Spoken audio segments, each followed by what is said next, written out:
Қоғамда заң үстемдігі берік орнығып, сот төрелігі әділ атқарылуы қажет. Президент жолдауында айтылған бұл пікірге Ермек Марқабаевтың туыстары да үміт артып отыр.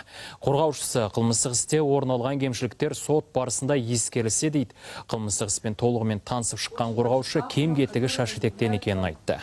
Бір құжат екіншісіне қайшы көрінеді. Тіпті Алматыдағы сот сараптама орталығынан алынған сараптама нәтижесін тергеушінің 28 минутта Қаскелен қаласына жеткізгеніне таңданыс білдірді.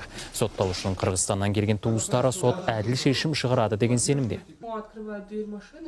Самый грубый нарушение іске қатысы жоқ, телефонын тартып алған, мәшинесін тартып алған, мәшиненің ішінде 5 миллион теңгедей ақшалай зат болған, жеке қолданатын заттары болған, үстіне киетін сыртқы киімі болған, очкиі болған, көзілдірік очкиі. Солар қазіргі таңда